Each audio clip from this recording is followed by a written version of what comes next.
¿Cómo tú estás, Omar? Bueno, me encuentro muy bien, contento de lo que pasó con el podcast anterior, pero recibí muchos DM, la gente molesta por lo del ego. Oye, no quiero ofender a nadie, pero la realidad es que si tú no pones en perspectiva la realidad que estás viviendo y te arropas la sábana hasta donde te da, vas a tener problemas. Pero es una realidad. Que no la queramos aceptar son otros 20 pesos, pero no se molesten conmigo, sigan compartiendo el contenido. Mira, Omar, el año pasado tú mencionaste que la 30 estaba en construcción. ¿Ya no está? Ahora tiene 2 construcciones nuevas. ¿Significa que el tráfico sigue siendo un problema en esa área? Un poquito peor, pero yo no creo que mejore nunca. Yo compro un helicóptero 2028. Muy bien.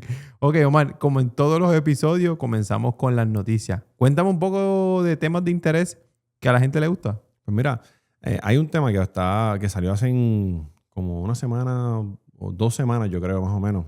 3, no recuerdo. Que creo que todavía hay que tocar este tema y hay que hablar de él porque es el incentivo que estaban diciendo que iban a dar hasta $60,000 para tú comprar tu casa. Y es un tema que necesitamos profundizarlo porque va a afectar y va a mejorar algunos sectores, pero yo creo que este tipo de incentivo afecta más de lo que ayuda. Y ya lo hemos visto. En situaciones anteriores hemos visto como hay personas que dicen voy a vender la casa, pero ya tiene un disclaimer, no quiero ayuda del gobierno. O sea, voy a vender la casa, pero si tú me vienes con un voucher del gobierno, algún documento que tengo que llenar para que el gobierno te dé un incentivo, no lo quieren hacer porque el proceso que tarda el que eso se dé, ya tú me opcionaste en la casa y tengo que tener mi casa detenida en el proceso de la venta 6 meses, 7 meses, 8 meses. Escuché a una persona que estuvo más de un año. Realmente llega un punto donde dice, no voy a aceptar ese incentivo y no lo voy a aceptar. Así que, ¿cómo el gobierno va a manejar esto para que sea más fácil y más rápido y que a las personas les interese realmente vender la casa con el incentivo? Ok, vamos a dar un poquito de contexto al tema. El tema de los incentivos a las propiedades, a la compra de propiedad o del primer hogar no es nuevo. No. Ya en el pasado hemos visto este proceso, cómo estas ayudas vienen para, de alguna manera u otra, incentivar la economía y ayudar al individuo que tal vez sus ingresos no han aumentado a proporción de lo que ha aumentado el costo de vida o el costo de las propiedades. Pero bien tú mencionas que aunque esto trae un tema de motivación, emoción, entusiasmo de salir a comprar una propiedad, trae unos problemas. Y ahí es donde me quiero parar. Cuando Omar menciona que el dueño de la propiedad decide ya de entrada no vender la propiedad con ayuda, eso realmente entonces desmotiva al que va a comprar. Claro, porque tú a lo mejor dices, pues qué bueno, porque la casa que quería comprar la voy a poder comprar. Bueno, pues no necesariamente, porque si al que va a comprar se le tarda demasiado el incentivo en llegar, el que te la quiere vender dice, bueno, si es con el incentivo no te la puedo vender. Yo puedo poner una cláusula en el contrato de compraventa donde diga si es con incentivo o no, y si tú lo firmas, pues tienes que buscar la manera de cualificar para poder entonces comprar. Al final del día hay que ver cómo o cuán rápido el gobierno va a poder ponerte ese incentivo en las manos y bajo qué condiciones, porque todavía hay mucha ambigüedad en cómo es que se va a medir. Hay muchos detalles, pero todavía hay mucha ambigüedad para el que pone la casa en inventario. Muchas de las cosas que vimos en el pasado basado en este beneficio de las ayudas es que el dueño de las propiedades ya reconoce que alguien tiene el incentivo y sube el valor de la propiedad. Sube el precio. Sube el precio de la propiedad. ¿Esa acción es correcta y legal? Bueno, es mi casa. Y si yo la quiero vender en $1,000,000, pero vale en el mercado, según una tasación, vale 250,000, pues no la vendo. A lo mejor no consigo un comprador, pero es una decisión mía como vendedor, porque la propiedad es mía y el valor que yo le quiera poner es mío. Ahora, el mercado, la tasación, es el valor que tiene la propiedad en el mercado. Ya eso son 2 cosas totalmente diferentes. Así que si la persona sube en el precio de la propiedad al momento de vender, la razón del incentivo que van a recibir, pues probablemente la casa no tase esa cantidad y el que la quiere comprar tiene que poner ese dinero de su bolsillo, porque aunque el incentivo esté, puede pasar que el dueño de la casa diga, bueno, la casa tasa 200, yo quiero $290,000. Pues tú tienes que buscarte los 90,000 para dárselos a él. Y los 200 entran en la transacción porque es una tasación. O sea, si no se hace la transacción. Bueno, vamos a ser realistas con el mercado, Omar. Ya en Puerto Rico no se vende casa con tasación. No, definitivo. Ya aquel que nos está viendo que está soñando, porque ya es un sueño, que puede comprar una propiedad por tasación, tiene que levantarse de ese sueño. ¿Por qué? Porque al no haber inventario, es muy claro que el dueño de la propiedad va a querer buscar de qué manera ganar más dinero. Porque para uno es una necesidad y para el otro es un negocio. Claro. Depende del lugar que tú estés parado, es como lo vas a mirar. También lo que pasa es que cuando tú vendes una propiedad y tienes una ganancia de capital, tienes que pagar sobre esa ganancia de capital demasiado de mucho dinero. O sea, si tú tienes como vendedor una necesidad o un plan con el dinero que vas a recibir al vender la propiedad, pues definitivamente tú tienes que hacer los números y decir, ok, pues yo voy a contar con que tengo que pagar X cantidad de dinero en contribuciones por haber vendido la propiedad. Pues yo tengo que quedar en la posición que yo necesito quedar para poder cumplir con el plan que yo tenía después de pagar las contribuciones. Porque de lo contrario, si tú no haces ese análisis, al momento de vender la ganancia de capital, cuando tú vienes a ver, se te quedaron, el gobierno se te quedó con los chavos y tú dices, pues ¿para qué la vendí? Pues no la vendo. Por eso es que hay propiedades que las personas quisieran venderlas, pero cuando analizan la ganancia de capital dicen, pues no la vendo. No, la ganancia de capital es la diferencia entre el valor de la propiedad o lo que tú pagaste, bueno, lo que tasó la propiedad versus en lo que lo vendiste, ¿correcto? O sea, si la casa tasó $150,000 y tú la compraste en 150. y tú la compraste en 150,000 y ahora tasa 250,000, esos $100,000 de diferencia tienen un pago de contribución. Más o menos. Explícame un poco eso. Pero si lo podemos, porque sería muy técnico, pero Sí. básicamente esa es la matemática correcta. O sea, lo que me costó versus lo que la vendí. Esa diferencia tiene un efecto contributivo. Y ese por ciento tiene ese efecto contributivo, ¿tiene un por ciento específico? Sí, tiene un por ciento específico, pero obviamente, ¿sabes? Independientemente de eso, ahora mismo hay una reforma, llamada reforma, que se está manejando para que sea un interés mucho más bajo sobre la ganancia de capital. Si eso se lleva a cabo de esa manera, si más no me equivoco, creo que era un 4% lo que se está trabajando para que se pague por ganancia de capital, pues definitivamente ahí sí tú vas a poder tener una razón por la cual poner propiedades en inventario para que se vendan y las personas la puedan comprar. Pero, como tú dices, no se vende por tasación. Volvamos al tema del incentivo. Hay una realidad del mercado que cuando vamos a comprar una propiedad, que es tu primer hogar, oye, que es el sueño y el deseo de mucha gente, a veces no todas las casas cualifican para este beneficio. O sea, estamos frente a un escenario bien complejo, Omar, porque no tan solo la gente no quiere vender con beneficio, o sea, con que aplique el beneficio o el incentivo, sino que no todas las propiedades cualifican. Porque tiene que cumplir con unos requisitos. Ni todas las personas tampoco. Ni todas las personas tampoco. Así que, aunque vemos una noticia de que $60,000 para comprar una primera propiedad o tu primer hogar, se convierte en un nicho bien pequeño, que son muy pocas esas personas que de alguna manera u otra. ¿Tú conoces a alguna persona que se ha beneficiado de esto? No, por lo menos yo no conozco a nadie todavía que haya recibido beneficios de las ayudas que han habido para poder comprar una propiedad. No lo conozco. Probablemente tengo a lo mejor personas allegadas que sí, pero yo no lo conozco. No conozco a nadie. ¿Tú crees que el mercado cambie de las casas para que de alguna manera u otra mucha gente se pueda beneficiar? ¿O más no ve un cambio necesariamente a favor de la gente?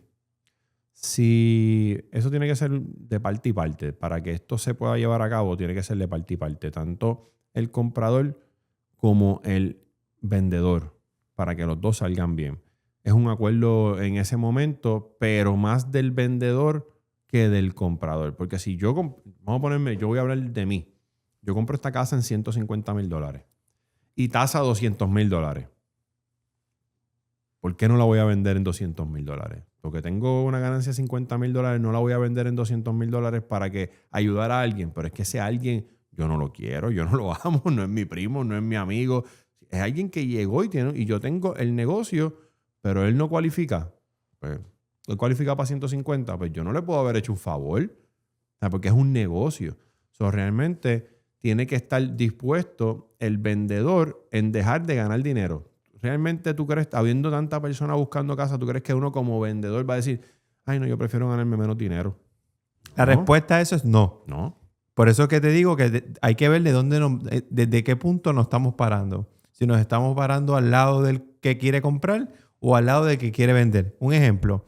Recientemente me visitó una cliente que me dice, logré vender mi propiedad.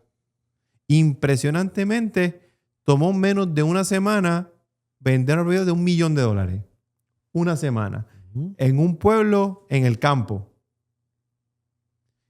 Así que hay una nueva realidad del mercado. Y una realidad que el que no se ajusta, el que no vio el podcast anterior en el tema de planificación, cada día se le va a hacer más complejo poder comprar. También. Esa es la realidad. Sí, pero también se le llenan mucho los ojos al vendedor. Hay personas que tienen propiedades en lugares que no valen, que no puedes decir voy a vender la sobretasación, pero como Pepito, el de la esquina del centro de yo no sé dónde, pudo venderla, tú dices, pues la mía yo la puedo vender, pero tu casa está al lado de la de él.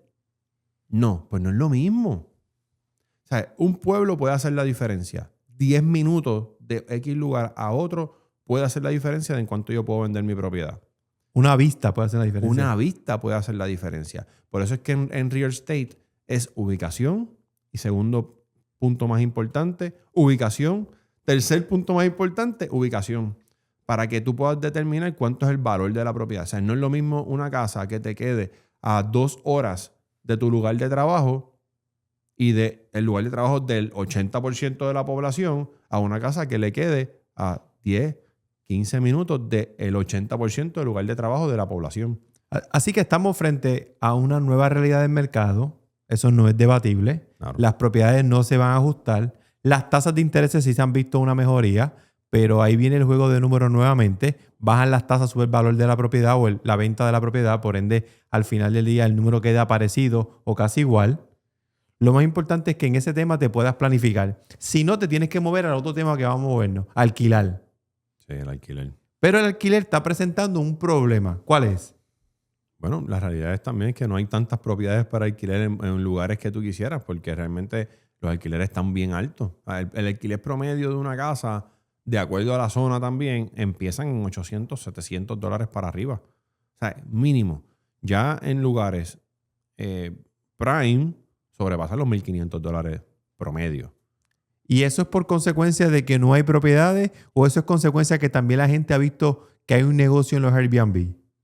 No, el negocio es parte de todo, porque la renta a largo plazo es una cosa y la renta a corto plazo es otra. Y Yo estoy claro con eso, Omar. Lo que pasa es que si ahora mismo te metes a la aplicación y te invito a que hagas el ejercicio y buscas la aplicación de Airbnb y pones el pueblo de Atillo, vas a encontrar cantidad de casas Airbnb. en Airbnb que no sé si son ocupadas o no. Me imagino que el que las pone ahí entiende que las está rentando. Voy a asumir que es así.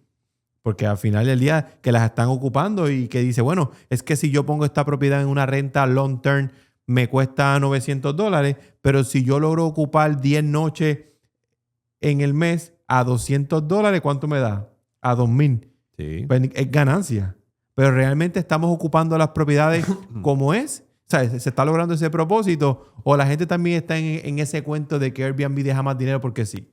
Bueno, yo he visto casos en oficina de clientes que han hecho un análisis que ellos entienden que es el análisis que hay que hacer para poder comprar una propiedad y ponerla en Airbnb porque sí. Cuando tú dices, ok. ¿El análisis ha sido? Porque sí. Porque sí. No, pues porque yo tengo a alguien que alquila las casas y la alquila muy bien. Pero volvemos a la ubicación. O sea, yo no puedo decir, voy a compararme con una propiedad frente al mar alquilándose a $150 la noche, con piscina, con esto, con un montón de amenities, y decir, pues mira, pues yo puedo alquilar la mía también por lo mismo, y la tuya está en el centro de la isla, sin ninguna vista, con una vaca que está sonando toda. O sea, no me puedes poner en la misma posición, no puedes decirme voy a cobrarte lo mismo. Y hacer un análisis basado en aquel que tenía una vista brutal. No lo puedes hacer, pero no se hace de esa manera. Entonces, tu propiedad está en un lugar donde la persona más cercana a tu propiedad está 25 cuerdas de terreno distante. Entonces, cuando hay que darle mantenimiento a la propiedad, ¿quién va a ir a hacerlo? Tú. Cuando se daña algo, ¿quién lo va a ir a resolver? Tú. O sea, no porque tú creas. Sí, hay muchos más factores que porque sí. Claro, claro. Entonces, cuando tú analizas, una persona me dijo los otros días, voy a comprar un camper para alquilarlo ¿Y en cuánto? Pues no sé, yo vi uno los otros días que estaban alquilando a los $250 la noche. Y ok, pero verificaste cuánto tiempo. Tú entraste a Airbnb, verificaste si estaba separado, se estaba alquilando, no se estaba alquilando. No, tenía fechas disponibles. ¿Cuántas? Vamos a entrar, vamos a hacer el escenario. No tenía ninguna fecha alquilada. Pues, ¿por qué no se está alquilando? Porque a lo mejor está muy caro, porque el lugar donde está no es para eso. O sea, hay otras razones. No porque esté en Airbnb significa que se alquiló. Si tú ves que las fechas no están ocupadas, pues no se está alquilando. Y porque llegar a quedarte en un camper después de una semana de trabajo por 250, $300 la noche, tú sabes, tienes que analizarlo. Tú puedes hacer y ponerlo en lo que te dé la gana. Ahora, si no se alquila, estás botando dinero, estás perdiendo tiempo, estás perdiendo oportunidad de poner esa propiedad en otros tipos de plataformas. Por eso es que muchas de estas propiedades están cambiándose a rentas a largo plazo. Ya Airbnb, en muchas zonas, hay tanto para alquilar que al momento de tú decir, voy a poner otra propiedad allí, tú dices, pero ¿cuánto se va a alquilar?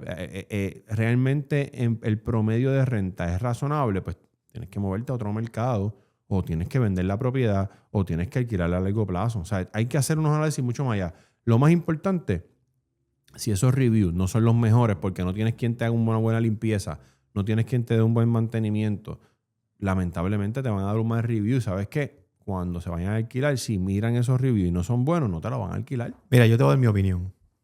Estoy loco por escucharla. Si no hay un hotel cerca, el Airbnb cumple un propósito. Pero vamos a usar una zona de Puerto Rico que todo el mundo puede conocer para la gente que... Estamos en Isla Verde o en Condado.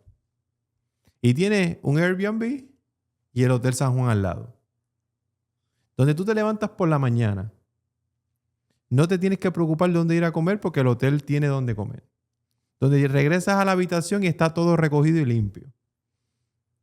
Versus Airbnb, que llegas al Airbnb no tiene la nevera nada. Nada. Te ponen 2 botellitas de agua mini. No sé si te ha quedado en un Airbnb, pero me ha pasado 2 mini. Y a veces 2 cervezas. Tienes que buscar a dónde ir a desayunar, que en ocasiones no te queda en la misma cuadra. Tienes que caminar o montarte en tu carro. Tienes que salir a la misma hora que sales del hotel versus en el hotel no tienes que recoger nada. En Airbnb tienes que dejar todo limpio. ¿Realmente es un buen negocio cuando estás cerca de un hotel? ¿Realmente es una alternativa que funciona o fue una moda de momento? Para muchos, eso que acabas de decir de que era una moda de momento puede ser. Pero el culpable de eso también ha sido la masa que ha querido entrar en el campo sin cumplir con los requisitos que hace falta para que tú seas atractivo para ser alquilado. Y eso es el detalle más importante aquí. Porque si yo te doy en el Airbnb todo lo que tú me acabas de mencionar que te hace falta y que extrañas del hotel, pero te lo pongo $60 más barato, yo soy una opción. Eres una opción, es correcto. Pero si el precio mío es igual del hotel, sin todo lo que tú estás extrañando, o sea, teniendo todas esas, yo quisiera esto, yo quisiera lo otro, esto, pues tú dices, no, pues me voy para el hotel. O sea, y lamentablemente hay muchas personas que entraron en el campo del Airbnb y, mano, lo que tienen por propiedades, tú sabes, estamos hablando de cosas que tú dices, ¿de verdad aquí se queda alguien? Yo pienso que el Airbnb funciona siempre y cuando tú tengas una propiedad acorde con lo que realmente las personas esperan de un Airbnb. Porque yo me he quedado en Airbnb fuera de Puerto Rico, que he tenido que irme a otro lugar y he pasado en la misma situación. O sea, lugares donde no te puedes bañar porque el agua se eleva. Y he tenido que llamar y es un problema. Airbnb responde y brega. Pero independientemente pasaste un mal rato. Esas personas lo que están es diciendo, voy a poner esta propiedad en Airbnb, voy a poner esta otra, y no se ocupan de los detalles importantes para que esa propiedad pueda volver a ser alquilada, porque yo le voy a poner un mal review. Y tú cuando lo vayas a alquilar vas a leer el review y vas a decir, esa no.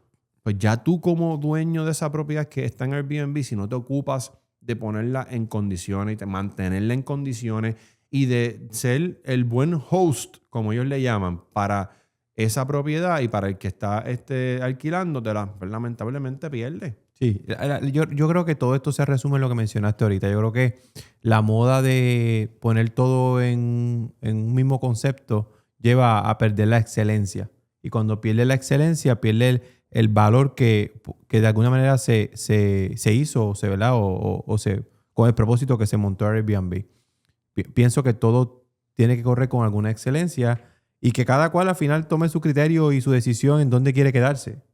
A nivel de negocio, pues también hay unos incentivos para aquel que renta a largo plazo, donde la renta a largo plazo no paga impuestos en Puerto Rico y eso es un beneficio porque no tienes que tributar al bracket que tributas porque ese dinero que entra adicional no paga, pues también es súper favorable al final del día. Pero usted puede tomar sus propias decisiones. Déjenos su opinión si ha vivido o ha experimentado esas experiencias entre los hoteles y los Airbnb, que tan curiosas son, ¿verdad? Todas esas historias que me imagino que la gente puede de alguna manera comentar.